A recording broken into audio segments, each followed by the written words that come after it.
여러분 안녕하십니까? 박상규입니다. 이 방송은 유튜브 KTV 뉴스에서도 실시간으로 보고 계십니다. 북한의 김정은이 정권 수립일인 이른바 구구절 야외 행사와 할아버지 김일성 묘역 참배에 잇따라 불참했습니다. 북한은 푸틴 러시아 대통령의 축전을 시진핑 중국 국가주석보다 먼저 소개했고 시 주석은 뼈있는 메시지를 보냈습니다. 우크라이나가 섭씨 2200도의 쇳물을 쏟아부어서 적진을 불바다로 만드는 가공할 위력의 드론 무기를 선보였습니다. 장기화하는 러시아와의 전쟁 양상을 바꿀 게임 체인저로 주목받고 있습니다. 중소벤처기업부가 추석 연휴를 맞아 온누리 상품권 특별 할인 행사를 또 실시하고 있습니다. 전통시장 내 업종 제한이 완화되고 학원과 병, 의원에서도 온누리 상품권 이용이 가능해집니다. 먼저 문성묵 한국국가전략연구원 통일전략센터장, 안찬일 세계 북한연구센터 소장과 함께하겠습니다. 어서 오십시오. 네, 안녕하십니까. 네. 김정은은 작년 구구절 전야제 때는 딸 김주애를 대동하고 이 행사에 참석했습니다. 그런데 올해는 이 행사 그리고 할아버지 김일성 묘역 참배에 잇따라 불참을 했습니다. 자, 이유가 뭘까요? 네, 아마 북한은 이제 종주년, 5년 만에 한 번씩 개최되는 그 종주년을 중시하고, 그래서 작년은 이제 75주년이니까 자 말씀하신 대로 김일성, 김주애 후계자까지 데리고 나왔는데 올해는 76주년이니까 별로 이제 중요시하지도 않았거니와 또 지금 신의주의 대홍수 수재 참사가 나가지고 뭐 수천 명이 죽었다느니 연속 참사가 이어지니까 아마 김정은이 종주년도 아니고 참사가 났는데 내가 거기 나가서 인민들하고 이 꿍따당 할 수는 없다.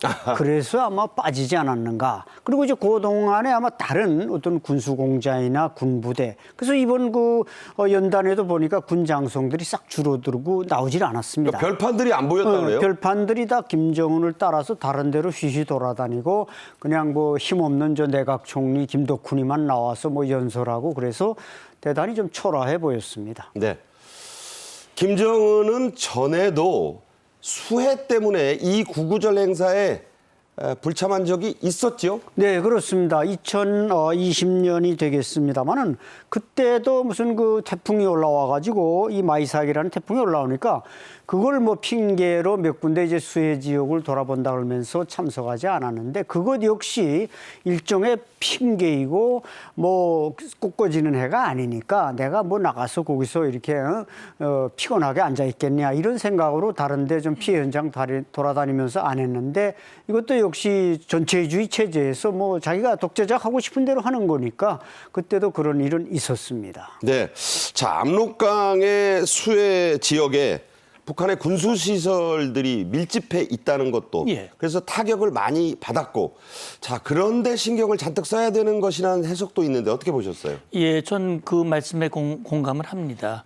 왜냐하면 김정은 입장에서는 뭐 사실 구구절 행사에 그동안 참석한 경우도 있지만 참석하지 않은 경우도 많았기 때문에 이번에 참석 안 한 것이 뭐 특이한 것은 아니다. 이렇게 볼 수 있고 특히 우리 안 소장님 말씀대로 지금 신의주 보다도 오히려 자강도 지역의 군수시설이 집중되고 있는데 그 집중되어 있는 군수시설이 이번에 피해를 많이 봤어요. 네. 결국 제가 볼 때는 아마 김정은이 가장 내세우는 게 군사업적인데 결국 군사 분야의 이 방문, 확인, 독려 여기에 더 집중하기 위해서 이번 행사에 일단 불참했다. 저는 그렇게 이해를 합니다. 네.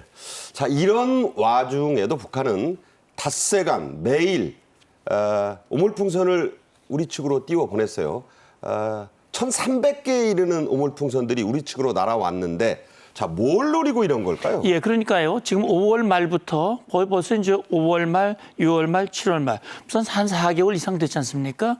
원래 북한이 내세운 그 명분은 그겁니다. 탈북단체가 북한으로 보내는 전단을 쓰레기, 오물로 규정을 하고 자기들도 그렇게 하겠다라고 얘기를 했는데 사실은 우리 단체가 계속 보내는 건 아니란 말이죠. 그렇죠. 특히 최근에 말씀하신 대로 4일부터 닷새 동안 1250여 개를 보냈거든요. 우리 단체가 그렇게 보낸 거 아닙니다. 그럼에도 불구하고 계속 보낸 이유, 풍향도 맞지 않는데 네. 보낸 이유가 무엇일까? 저는 두 가지 측면에서 봅니다. 네. 첫째는 내부적으로 김정은이 압록강 수해 때문에 어렵고 여러 가지로 어려운 상황에서 김정은 지도자가 이 전쟁 위기 상황에서도 북한에서 이제 남한 것들이라고 그러죠. 이런 적들의 도발에 대해서 강력 대응하는 모습을 보여주고 있다라고 하는 그런 모습. 그다음에 또 한 가지는요. 우리 내부에 사실은 그 풍선이 우리 쪽에 떨어져서 피해를 주든 안 주든 띄우는 자체만 해도 우리 국민들에게는 불편하고 부담이 될 수 있거든요.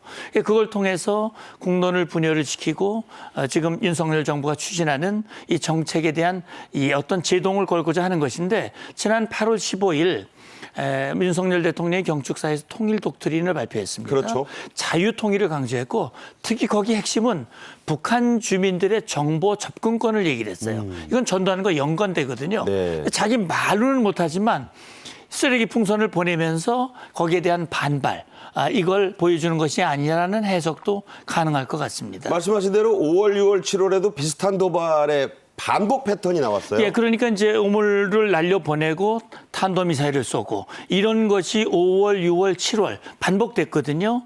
최근에 북한이 지금 NCG, TTS를 워싱턴에서 했습니다. 모의 연습을 했는데 여기에 대해서 비방하는 선전선동을 하고 있기 때문에 쓰레기 풍선에 이어서 뭔가 그런 도발을 할 가능성 예의주시하면서 대비를 해야 될 것 같습니다. 네. 우리 추석 연휴에 또 미사일 시위 이런 도발을 할 가능성이 충분하다는 그런 말씀이셨습니다. 한편 북한은 이른바 구구절 기념 축전들을 쭉 소개했는데 미묘한 차별을 했습니다. 푸틴 러시아 대통령의 축전을 시진핑 중국 국가주석의 축전보다 먼저 보도를 했습니다. 자, 이거 그냥 한 거 아니죠? 이거 뭐 보통 북한이 지금 외교적으로 뭔가 제스처를 취했는데 그러니까 항상 이때까지 북한은 이제 중국은 형제 나라, 이 러시아는 우방인데 그러니까 이제 순서를 항상 먼저 중국 다음에 푸틴 거, 시진핑 다음에 푸틴 걸 소개하는 게 이게 관례였고 그야말로 우리 속담에 찬물도 냉수지 위아래가 있다는데 이게 천수가 바뀐 것도 아닌데 갑자기 시진핑을 밀어내고 전략적 동반자 관계니 하면서 좀 요즘 무기도 팔아먹고 기술도 좀 빼오다 보니까 이렇게 순서를 바꿔놓으니까 또 시진핑 주석이 여기에 또 뼈 있는 말을 했단 말이죠. 그렇기 때문에 북한이 지금 뭔가 물불 안 가리고 외교적으로도 자신들의 어떤 처지에 대해서 지금 뭔가 자꾸 변화를 가져오고 있는데 이것은 북한으로서는 또 중국에 대한 태도, 북중 관계 이런 걸 예측해 볼 때 북한이 존재감이 좀 많이 떨어지고 있다 이렇게 분석할 수 있습니다. 네. 자, 그렇게 보도된 시진핑 중국 주석의 두 번째 축전. 그 내용이 또 화제가 되고 있습니다. 자, 이 내용을 보면 우리가 어떻게 해석해야 될지. 자, 이 내용을 두고 해석이 참 분분한데 이른바 언중유골, 말 속에 뼈가 있다는 말이죠. 많이 뼈가 들어갔어요. 예, 그렇죠. 지금 이제 화면에서 보실 텐데 지금 시진핑이 금년 들어서 두 번째 축전을 보냈습니다. 근데 보시면 새 시기, 새로운 정세 속에서 중국은 계속 전략적 높이와 장기적 각도에서 이제 북한과의 관계를 보고 대할 것이다 그랬는데 상당히 좀 미묘하네요. 그러니까 표현이. 전략적 높이, 장기적 각도라고 그랬거든요. 이거는 어떻게 보면 언중요구리는 표현을 쓰였습니다만 결국 지금 김정은이 푸틴과 하는 것은 전략적이 아니라 전술적이다. 네. 단기적 이익에 너무 급급해가지고 그런 행동을 하는 것을 나는 참 그렇게 탐탁하게 보지 않는다라는 것을 우회적으로 표현을 한 거예요. 사실 아시다시피 1949년 중국 공산당 정권이 수립이 됐고 금년이 수교 75주년입니다. 그래서 조중, 단 북한과 중국 간의 우호 친선의 해거든요, 올해가. 그런데 아시다시피 지금 러시아 푸틴과 밀착하면서 중국과의 관계가 소원해졌거든요. 네. 그래서 아마 그 불편한 그 기색이 여러 곳곳에서 나오고 있습니다. 그러니까 높이니 뭐 장기적 관점이니 하는 말은 네. 또 보고하겠다 이 말은 너 알아서 잘 안 하면 그렇죠. 당장 조중 우인이 뭐니 없다 뭐 이런 그런 의미도 것도 있어요. 같이 있는 것이죠. 왜냐하면 최근에 지금 김정은이 그런 행보를 보이는 것에 대해서 중국이 불편한 기색을 보이는 여러 가지 증거 중에 하나가 뭐냐면 지금 중국에 파견되어 있는 근로자들을 일괄 다 철수해라. 네. 이제 북한은 단계적으로 하겠다. 이걸 못 받아들이겠다는 네네. 거거든요. 그래서 북한이 중국이 원하는 방향으로 안 가면 말씀하신 그 경고대로 갈 수 있다라고 하는 그런 메시지라고 볼 수 있습니다. 네. 자, 구구절 전야제에도 안 갔고 할아버지 묘소 참배에도 간부들을 대신 보냈습니다. 자, 그런 시간을 김정은은 군사 행보에 힘을 쏟고 있습니다. 구구절을 앞두고 각종 군사 시설들을 그야말로 시찰했죠. 그렇죠. 지금 4군데를 갔어요. 포병학교, 또 해군 기지 부지, 그리고 배 건조 시설, 국방 기업소까지 방문을 했거든요. 그러니까 사실 저는 그렇게 생각을 합니다. 지금 그 방문하기 전에 시점은 밝히지 않았지만 무인기 성능 시험을 현지 지도를 했는데 자폭 드론까지 공개를 했습니다. 네. 그리고 240mm 방사포 사격 현장을 참관하기도 했습니다. 그러면서 이제 포병학교에 가서는 그런 얘기를 했죠. 김정은이 포병으로 진격로를 열어라. 그리고 저기 압승하면서 전승의 축포를 쏘자. 이런 지시를 했는데 사실 김정은이 지난 집권 13년 동안 군사력을 강화한 업적 외에는 없어요. 네. 그러니까 결국 지금 북한이 여러 가지 어려움으로 주민들이 흔들리고 있고 당과 정권에 대한 불만이 쌓이고 있는데 이런 상황 속에서 김정은은 전쟁 분위기를 고조시키고 이 전쟁 분위기에서 잘 대처하는 지도자라고 하는 것을 자꾸 보여주고 싶어하는 그것이 지금 이런 행보에서 나타나고 있다고 생각을 합니다. 네. 자, 이 포병 종합 학교 이름을 좀 뜯어볼 필요가 있어요. 오진우 포병 종합 군관학교, 김일성 대학, 김책 대학, 뭐 이렇게 이름 붙이기 좋아합니다. 오진우 이름이 붙었어요. 자, 김정은이 집권 후에 여길 처음으로 갔습니다. 원래는 이 학교의 이름에 김정은의 작은 할아버지, 그러니까 김일성의 동생 이름이 붙어 있었죠? 네, 그렇습니다. 김일성은 이제 삼형제 아닙니까? 김성주, 김철주, 김영주. 그래서 이 김철주는 일제 때 죽었습니다. 죽은 네. 사람인데 그걸 이제 이 포병군관학교에다 갖다 이름을 붙였는데 뭐 북한은 이제 개인 숭배 내지 또 뭐 혁명 투사들을 대우한다고 이름을 잘 붙이지 않았습니까? 이제 말씀하신 대로 뭐 김책 뭐 무슨 대학 뭐 강권종합군관학교 다 그 이름입니다. 강반석 학교도 있다면서요? 네, 강반석 유자느 학원. 네, 뭐 김일성의 그 어머니죠. 모친. 네. 근데 이제 김철주가 죽었는데 이 이름을 따서 쓰댔는데 2013년에 거기다가 김철주 이름을 빼버리고 오진우 전 무력부장을 갖다 놓은 겁니다. 오진우가 참 누굽니까? 그렇죠? 그 사람은 뭐 인민무력부장을 한 16년간 한 최장수 인민무력부장이고 뭐 군에서는 이제 뭐 최고 충성스러운 군인이다 이렇게 내세우는 사람인데 또 마지막까지 원수까지 달고 죽었습니다만은 이런 걸 볼 때 아마 김정은이 집권하고 한 1, 2년 만에 김철주를 빼버리고 오진우를 갖다 집어넣은 거는 그만큼 김정은이 자기 할아버지나 이 세대에 대한 좀 불만이 있는 걸 우회적으로 표현한 게 아닌가 이런 생각이 들고 네. 이 김철주 포병군관학교는 그 평양시 약간 서남 쪽에 있는 은산군 거기에 위치하고 있습니다. 네. 그런데 이번에 김정은이 자기가 뭐 김성 군사종합대학에서 포병학을 전공했다면서 이 포병군관학교에 처음으로 갔다는 사실 이것도 또 상당히 주목되는 일입니다. 네.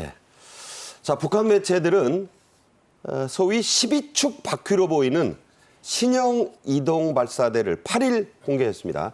북한이 새로운 괴물 ICBM을 개발했다. 이런 걸 시사하는 걸로 보는 시각이 있어요. 예, 그 괴물 ICBM 혹시 기억나시는지 모르겠습니다. 화성 17형. 17형이죠. 네. 그러니까 작년입니다. 작년 11월에 북한이 화성 17형을 발사하면서 그 자리에 김주애를 처음 데리고 나왔었어요. 자, 바퀴 보십시오. 지금 여기 보시면 이 바퀴가 12개입니다. 저 한쪽이 12개예요. 한쪽이 12개니까 12축이라고 그러는데 그러니까 괴물 ICBM이라고 얘기했던 화성 17보다 바퀴가 하나가 더 있는 거예요. 한 네. 축이. 그래서 이 화성 17형만 해도 어마어마하게 크거든요. 길이가 20m가 넘습니다. 그런데 이제 북한은 화성 17이고 화성 18이 있습니다. 화성 17은 액체 연료로 계시고요.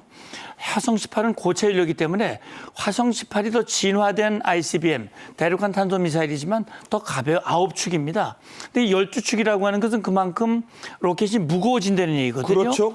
그러면 탄두가 여러 탄두가 될 가능성이 있는 거예요. 말씀하신 대로 김정은이가 2021년 8차 당대회 때 자기들이 5가지 과업을 얘기하면서 다탄두 ICBM을 얘기를 했습니다. 네. 이건 뭐냐면 미국으로 ICBM을 쏘면 하나는 워싱턴으로, 하나는 뉴욕으로, 하나는 뭐 LA로 이런 식으로 날아갈 수 있게 만드는 것이 목표인데 네. 쉽지 않습니다. 네. 지금 북한이 ICBM을 정상각도로 발사한 적도 없었고 대기권 재진입도 없었기 때문에 저는 이게 12축을 보여줌으로써 이렇게 내가 대비하고 있다라고 하는 것을 과신을 하고 있지만 그렇죠.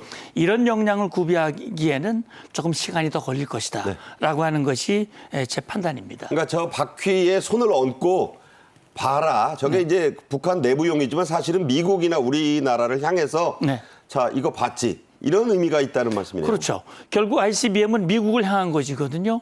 미국 이제 11월 대통령 대선에, 선거 있습니다. 네. 자, 이제 누가 대통령이 되든 잘 봐라. 난 이렇게 가고 있다. 이거 너희들한테 보낼 수 있어. 그렇죠. 네, 그런 얘기입니다. 네. 자, 조금 다른 얘기 해보겠습니다. 김정은도 북한의 저출생으로 고민이 좀 많이 있다는 보도가 나왔습니다. 자, 북한의 저출생 어느 정도인가요? 네, 우리 한국보다는 북한이 출산 저조율이 조금은 낮다고 합니다. 우리보다는 좀 낮다고 하지만 북한 인구가 이제 2,500만 명이니까 우리 한 절반밖에 안 되고 또 북한은 상당히 그 식량 문제니 먹고 살기가 어렵지 않습니까? 그러니까 이제 결혼을 안 하는 겁니다. 네. 보통 북한은 20대 중반 이후에는 대부분 결혼했는데 지금은 30이 넘어도 결혼을 안 하고 또 주택 문제, 이 모든 게 식량 문제, 먹는 문제가 부족하니까 결혼을 해서 애를 낳아봤자 이거 영양실조 걸려. 북한의 3명 중 어린이 1명이 영양실조 환자입니다. 아하. 그래서 이제 낳아봤자 희망이 없으니까 안 낳고 그래가지고 북한에서 뭐 독려한다는 게 이제 모성영웅. 그 모성영웅이라는 게 애를 뭐 3명, 4명 또 3쌍둥이 이런 낳는 여성들에게 이제 노력영웅 칭호를 주는 겁니다. 노력영웅이다. 네, 노력영웅이 공화국영웅 다음으로 위대하다고 하지만 목이 새 조각 하나 준 거 외에는 사실 별로 주는 게 네. 없으니까 그래서 지금 뭐 평양시 리문거리라고 새로 이제 건설되는 도시에 뭐 이제 집도 준다 뭐 이런 걸로 유혹하고 있다고 합니다. 방금 안 소장 말씀하신 얘기 조금 더 해볼게요. 북한 당국은 다자녀 가구에게 평양 뉴타운, 저희가 이름 붙여봤습니다. 그런 이름은 아니에요. 또 중앙병원, 이것도 평양에 있다고 하는데 우선 치료권을 준다. 이렇게 선전을 했네요. 예, 평양에는 이제 북한 최초의 그 산원이라고 평양 산원. 종합 산부인과 병원이 있습니다. 근데 여기에 입원하려면 적어도 쌍둥이나 2쌍둥이나 3쌍둥이 이상 낳아야 거기 입원을 하지. 네. 전국에 하나밖에 없는 병원이니까. 근데 이제 지금은 뭐 거기도 이제 하나만 낳거나 둘 낳아도 거기 입원시킨다. 그러면서 이제 출산율 제고에 노력을 하는데 보다 중요한 것은 이제 리문거리에 아파트를 준다. 그 아파트를 줘놓고 네. 수백 세대를 짓고 애를 낳는 사람들은 여기 집을 줄 테니까 오라 이렇게 하지만 북한이 지금 뭐 기업소가 돌아가지 않고 직장이 없는데 평양시에 덜러동 집 한 채 준다고 거기 가서 먹고 살 무슨 기반이 있어야지 뭐 애 낳는다고 준다 그래서 사람들이 반기면서 가지는 않는다고 합니다. 엘리베이터가 없어가지고 고층이면 더 힘들어한다는 얘기가 있어요. 그렇죠. 그러니까 20몇 층, 30층도 걸어 올라가야 된다고. 그렇죠. 북한의 신도시들이 지금 20층, 30층 짓고 있지만 에르베타가 이게 종전이 자주 되기 때문에 탈 수가 없는 겁니다. 그러니까 뭐 임신을 해서 그 아파트 준다? 그럼 오히려 2, 3층에 주면 고맙지만 그 이상 주면 이건 고문이 되니까. 2층이 로얄층이겠네요. 북한은 보통 2, 3층이 로얄층입니다. 네. 자, 그런 얘기입니다. 이제 다음 주제로 가겠습니다. 유럽 전설에서도 용은 입으로 불을 마구 뿜죠. 영화 드라마 많이 보셨을 겁니다. 우크라이나군이 일명 드래곤 드론, 용 드론으로 불리는 가공할 신무기를 러시아와의 전장에 투입했습니다. 영상으로 보겠습니다. 이게 용 드론입니다. 드래곤 드론. 저게 뭘 뿜죠? 인근의 산림지대가 저렇게 됩니다. 자, 저게 과연 뭘 뿜기에 저런 정도냐? 야간 촬영을 하니까 저게 무슨 뭐 산불 같기도 하고요.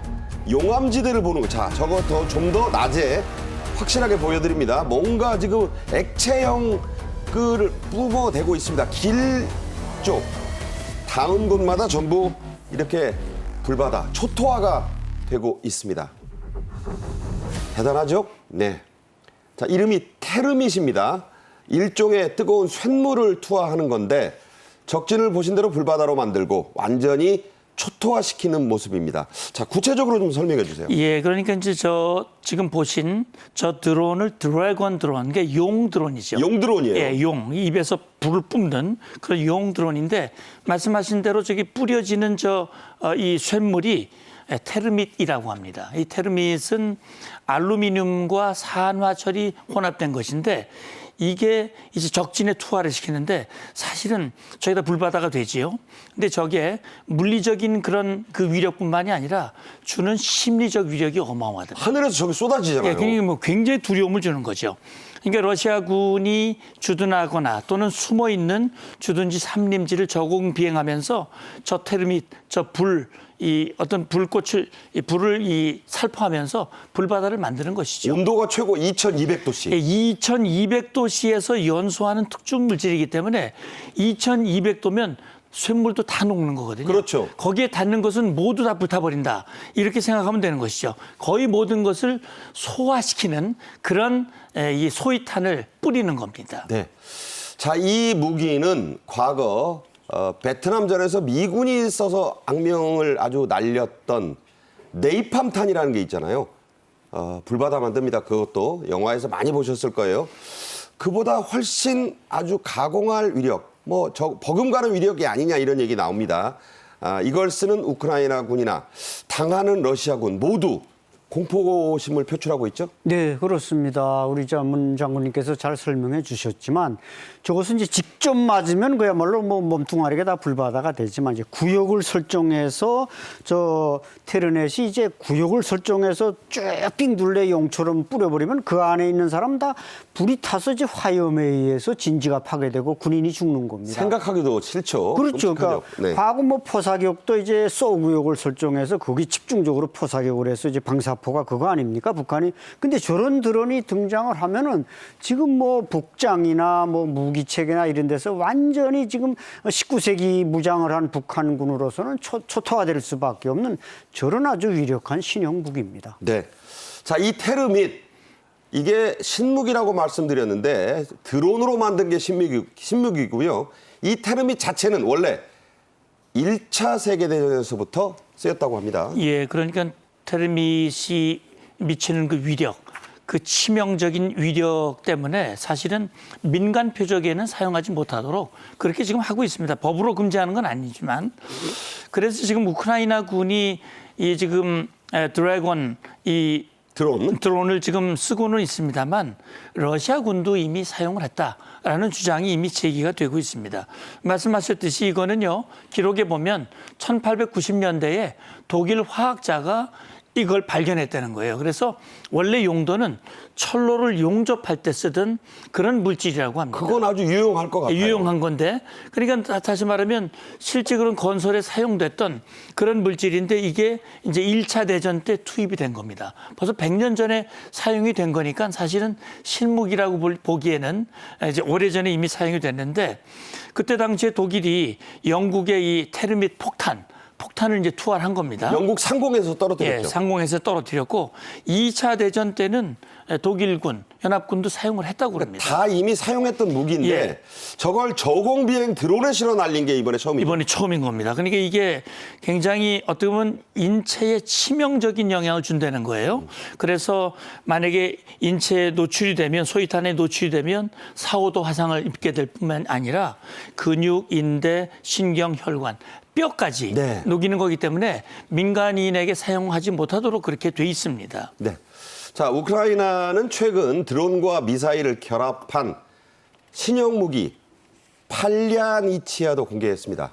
자, 이미 실전에 배치가 됐다고요? 네, 그렇습니다. 이 팔라니치아는 그 사거리가 700km나 되고, 그러니까 이제 이것은 지금 현재로서는 뭐 탱크라든지 뭐 포라든지 이런 거를 완전히 능가하는 게임 체인저로 이미 사용이 되고, 이것이 이제 대량화 사용이 되느냐 마느냐에 따라서 이제 전승의 결과가 차려지겠습니다만은, 이것이 러시아군이 이걸 자꾸 사용한다. 우리는 이제 북한이 이제 지금 러시아의 기술, 뭐 ICBM에서부터 뭐 모든 잠수함이니 뭐니 북한이 이걸 다 도입하고 있기 때문에 북한도 재래식 전력에서 핵무기나 이런 그 게임 체인저들을 도입하기 위해서 무진 그 고심을 하고 있습니다. 따라서 우리가 대비해야 될 건 북한군이 저런 러시아 전술 무기들 이런 것들을 도입할 때 우리가 어떻게 저걸 방어해야 되느냐. 물론 그래서 우리는 이제 드론 사령부가 조직이 됐고 다 대비는 하고 있습니다만 이것이 우리에게 주는 경고가 대단히 크다는 것입니다. 네.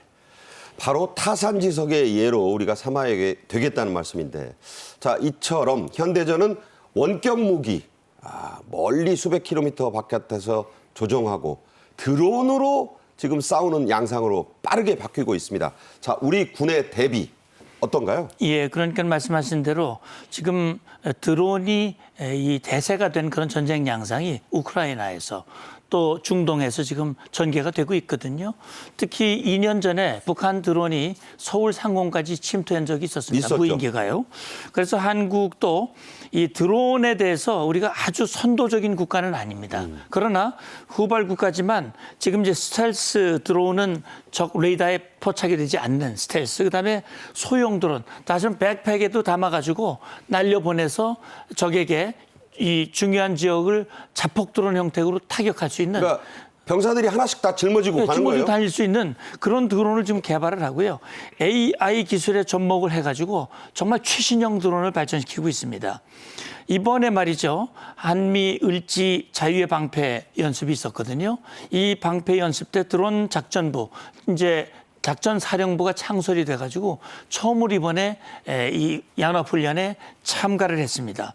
그리고 지금 한국군은요, 이 안티드론 시스템이죠. 말하자면 지금 2022년에 들어왔던 그 드론을 우리가 제대로 요격하지 못했다는 그런 지적이 있었거든요. 네네. 그래서 이걸 이제 전환하기 위해서 삼축 시스템, 다시 말하면 발견하는 레이더부터 해서 이걸 추적하고 원점 타격. 예, 원점 타격을 하고 이 무력화시킬 수 있는 네. 모든 시스템을 일체형식해가지고 이 서울 지역의 중요 부대에 지금 배치하는 이런 대응 시스템을 구축을 하고 있습니다. 그래서 전반적으로 드론이 주된 이런 전장 상황에 맞게 우리도 철저한 대응을 하고 있다, 이렇게 보시면 됩니다. 네.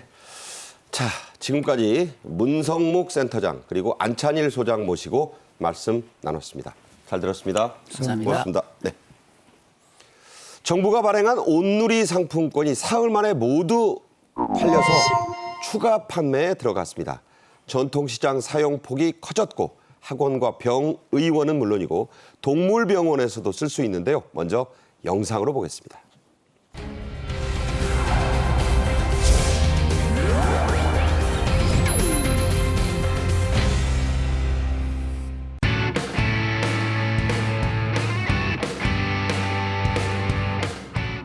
이번에도 여기서도 온누리는 10% 더 충전되니까.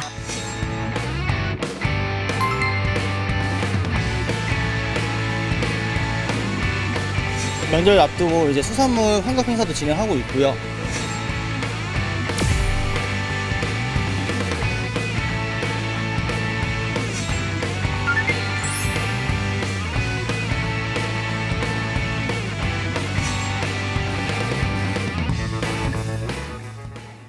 네, 이 주제는 임종윤 평론가와 함께하겠습니다. 어서 오세요. 안녕하십니까. 네. 자, 온누리 상품권이 완판에 추가 판매로까지 이어지면서 전통시장 활성화에 파란불을 켰습니다. 윤석열 대통령과 최상목 경제부총리가 잇따라 그 중요성을 강조했는데요. 차례로 들어보시죠. 또한 내수 경기를 살려서 소상공인과 자영업자 여러분께 실질적인 도움을 드리겠습니다. 어제 추석 민생 안정 대책에서 발표된 전통시장 소비 촉진, 온누리 상품권 발행 확대, 동행축제 할인 행사 등을 적극 추진하겠습니다. 온누리 상품권의 개인 구매 한도와 할인율을 상향하고 기업 사용액은 업추비 한도를 추가 인정하여 전통시장과 골목 상권을 적극 지원하겠습니다. 네, 온누리 상품권 판매 사이트가 한때 다운되는 등, 즉 마비되는 등 인기가 매우 뜨거웠네요. 예, 이게 2일부터 판매가 시작이 돼서 이제 한 일주일 정도 된 거죠. 근데 지금 과거보다 확실히 다른 거는 그냥 온누리 상품권 있는 거는 사실 많이들 아시잖아요. 근데 이번에 이렇게까지 크게 히트를 쳤다라고 볼 수 있는 건 역시 할인율 효과가 있다고 좀 봐야 될 것 같은데요. 원래 할인율이 5%였던 이 지류 상품권, 그러니까 이제 종이로 된 거죠. 이게 10%로 2배 올렸고, 네. 그다음에 이제 모바일이나 그러니까 핸드폰이라든가 카드형으로 된 거는 10에서 15%니까 이게 뭐 상당히 이제 할인율이 높습니다. 예를 들어서 뭐 10,000원어치 살 거 이렇게 되면은 한 9,000원이나 8,500원 든다는 얘기니까 굉장히 매력적인 그런 가격대가 될 것 같고, 그러다 보니까 당연히 그 고객들이 지금 몰린 거고 소비자들이, 그래서 정부가 준비했던 3,000원어치 하루에 다 팔 정도니까 정말 인기가 굉장히 컸었다라고 볼 수가 있겠습니다. 네, 9일부터 추가 판매에 들어갔고 규모가 1조 원 정도 된다고 하네요. 자, 이렇게 할인율도 역대 최대지만은 사용처가 획기적으로 늘어났습니다. 태권도 학원, 예. 뭐 동물병원 포함이 됐습니다. 어떤 업종들인지 자세히 좀 설명해 주세요. 예, 이제 표가 아마 나올 텐데요. 이걸 보시면서 말씀을 들으시면 좀 더 이해하시기가 좋을 텐데, 이게 가격만 할인하는 게 아니라 그 돈보다는 온누리 상품을 쓸 수 있는 곳들이 굉장히 많이 다양하게 드러났다라는 진짜 게 굉장히 많네요. 큽니다. 좀 같이 한번 보시면요, 교육 서비스 쪽에, 그러니까 쉽게 말하면 웬만한 학원들 다 된다는 얘기가 되는 거고요. 그 다음에 병원 관련 데들, 병원도 웬만하면 예. 다 되네요. 예, 치과, 뭐 일반 클리닉, 그 다음에 뭐 한의원까지 다 되고요. 자, 동물병원 있습니다. 그렇습니다. 저것도 크죠. 그 다음에 변리사, 법무사, 뭐 노무사, 세무사, 회계사 이런 그런 전문 서비스 쪽도 다 되고요. 무슨 탐정 조사 서비스업도 되네요. 이제 골프장도 되고요. 골프장, 노래방, 코인 노래방. 예. 저 10대, 20대 많이 가잖아요. 예. 그 다음에 아마 우리 젊은 친구들 되게 점집도 가고. 예, 좋아할 만한 편의점 이런 데도 다 되고, 심지어 전자담배 판매점까지 되니까. 그러니까 이게 이제 이번에 이렇게까지 히트를 쳤던 이유 중에 하나는 할인율도 있겠지만, 이렇게 이제 온누리 상품권을 이번에 구입을 해서 쓸 수 있는 데가 굉장히 많이 늘어났다라는 게 이게 의미가 있지 않나 이런 생각이 좀 듭니다. 네. 그래서 이제 전통시장 상점가 육성 특별법 네. 시행령, 이게 이제 국무회의를 통과되면서 됐기 때문에. 그렇게 된 건데, 네. 이게 이제 방앗간 뭐 이런 데도 된다는 건데, 이렇게 업종 확대가 의미를 갖는 게 어떤 효과 때문인가요? 온누리 상품권이라는 이게 사실은 있긴 있었는데 별로 그렇게 효과가 많지는 않았어요. 왜냐하면 쓸 수 있는 데가 앞서 말씀드린 제한되어 있기 때문에 그런데. 그러니까 안 된다는 데가 많았죠. 그렇죠. 근데 지금 이 정부가 이거를 이번에 이제 추석을 이제 대비해서 이렇게 적극적으로 펼치고 있는 이유 중에 하나는 뭐냐면, 이게 이제 내수 경기에 조금 뭔가 마중물이 될 수 있지 않은 기대감이 좀 담겨 있다라는 생각이 듭니다. 지금 사실은 우리가 수출로 근근히 좀 먹고 살고 있는 상황인데 내수가 너무 좀 지금 부진하거든요. 그러니까 내수에 어떻게 보면 가장 상징적인 곳이라 할 수 있는 전통시장이라든가 뭐 이런 상가들, 이런 데 이제 가서 사람들이 쓸 수 있는 그런 여지를 만들려면 결국은 웬만한 데가 다 쓸 수 있게 좀 풀어놔야 되는 건데, 그동안에 좀 제한을 많이 했던 거였고, 이번에 할인율도 높게 쳐주고, 할인율은 사실 한시적인 거잖아요. 근데 쓸 수 있는 곳을 대폭 늘려놨다고 생각을 하면, 이 부분이 효과가 있다고 생각을 하면 앞으로도 온누리 상품권의 유통이 더 늘어날 여지가 있고, 이게 물론 뭐 내수를 이게 완전히 살린다고까지 볼 수는 좀 없겠습니다만 내수에 진작을 하는데 조금이라도 도움은 될 수 있고, 또 특히 이 부분이 대부분 영세 소상공인들 그 점포에서 주로 쓸 수 있는 것들이잖아요. 그런 부분들도 좀 효과가 있지 않을까라는 기대를 좀 충분히 가질 수 있을 것 같습니다. 네. 자, 2차 추가 판매량, 앞서도 말씀을 잠깐 드렸지만 무려 이거는 이제 1조 원 규모입니다. 어마어마한 양이죠. 자, 전통시장에서 이걸 돌려주는 환급 행사도 시작이 됐는데 돈으로 돌려주는 건 아니죠. 그렇습니다. 상품권으로 다시 돌려주는 건데요. 그래도 이게 작지 않습니다. 예를 들어서 전통시장에 가서 뭐 농축산물 이제 사시게 될 텐데 이번에 장 보시면서 오늘의 상품권으로 이제 사게 되면은 1인당 농축산물 같은 경우는 최대 2만 원, 그 다음에 수산물 같은 경우도 역시 한 2만 원 정도 한도 내서 되돌려줍니다. 그러니까 내 신분증 가지고 전통시장에 가면 이 부스가 따로 있다고 그러거든요. 거기 가셔가지고 신분증 제시하고 영수증 제시하면 그만큼 산 것만큼 환급을 해주게 되는 거니까 상당히 이것도 사실은 참 쏠쏠한. 결국 또 이 온라인 상품 환급받은 건 또 그 전통시장에 쓸 가능성이 높지 않습니까? 자, 이게 이제 한도가 있죠. 예, 200만 원까지입니다. 200만 원까지고 이것도 사실 1인당 확장한 거고. 최대 4만 원까지만. 예, 그렇습니다. 네. 그러니까 무조건 많이 되는 건 아니니까 그 정보를 알고 가셔야 그렇죠. 이게 이제 알뜰하게 또 환급을 받으십니다. 그러니까 이게 의미가 있는 게 이미 15% 정도 할인을 받는 거잖아요. 거기다 또 이렇게 어쨌든 뭐 4만 원까지 개인당 이렇게 환급을 또 받을 수 있으니까 소비자들 입장에서 봤을 때는 되게 좀 신이 날 수도 있는 그런 일이 될 것 같습니다. 네. 신나는 일 별로 없는 요즘에 신나는 일이 있다고 임평론가가 얘기를 하니까 저도 좀 덩달아 기분이 좋네요. 전통시장이 대형 마트보다 유리하다 이런 얘기는 나왔습니다만 네. 실제로 뭐가 유리한가, 어떤 상품들이 유리한가 그게 좀 나왔네요. 분석 결과가. 예, 일단 기본적으로 항상 매년 이렇게 명절 때마다 아시겠지만 소상공인진흥공단에서 물가를 이제 비교를 해 보는데 올해도 소상공인진흥공단에서 추석 제수용품을 중심으로 27개 품목을 비교를 했는데 좀 표에서 보시는 것처럼 대표적인 게 다 저런 예. 것들이에요. 깐도라지. 확실히 좀 채소류가 많죠. 그리고 동태포도 있고 저거는 뭐 당연히 뭐 제사상에 올라가는 거니까. 그리고 잡채에 들어가는 시금치. 고사리, 뭐 대추, 숙주 등등등. 숙주는 요새 많이들 먹잖아요. 네, 고기랑 볶아도 먹고. 사실은 명절 때 아닐 때도 요즘에 참 많이 먹습니다. 그러니까 이런 좀 채소류들이 좀 더 할인폭이 좀 크다라고 좀 확인이 좀 됐고 전체적으로 보면 4인 가족 기준으로 재래시장에서 하면 한 29만 8천 원 정도, 그다음에 이제 대형마트에서 하면은 약 한 37만 1천 원 정도가 되니까 차액이. 전체적으로 그러면 한 7만 원 좀 넘는 거죠. 7만 3천 원이네요. 그렇죠. 정확히. 그리고 퍼센티지로 따지면 20% 가까이 싼 거니까 20%면 크죠. 그러니까 여기에다 앞서 말씀드렸던 온누리 상품권 이게 하면 이제 할인폭이 더 커지는 거니까 굉장히 사실은 이번 추석 때 물건 사실 때 제수용품 사실 때 한 20% 이상 그런 어떤 절약 효과가 있지 않을까 싶습니다. 주부분들은 굉장히 좋아하실 만한 내용인 것 같습니다. 네. 전통시장은요 요즘에 주차도 많이 그렇죠. 그 면적이 넓어졌고 별로 주차 요금도 안 받아요. 그러니까 거기 시장통 복잡하니까 가봐야 이런 생각은 안 하시는 게 좋습니다. 자, 이제 선물 얘기를 좀 할까요? 윤석열 대통령은 전국 각지의 특산물들을 모아서 명절 선물로 보내왔습니다. 자, 이번 추석 선물도 공개가 됐죠? 예, 이번에 윤석열 대통령은 전통주 산업 활성화 요 하나 하고 두 번째는 지역 특산물 소비 촉진 이 두 가지를 이제 목적으로 해서 선물을 이제 결정을 했는데요.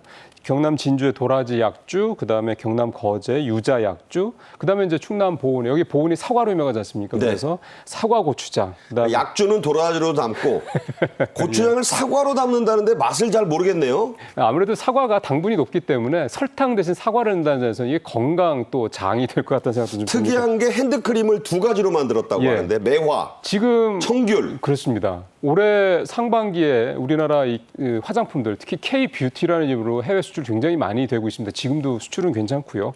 그래서 이제 이런 K-뷰티의 저력을 우리 국민들한테 정부에서 직접 알려준다는 이런 차원에서 제주도 서귀포의 청귤을 사용한 핸드크림, 그다음에 담양의 매화 이거를 사용한 이 핸드크림을 이렇게 선물할 예정인데요.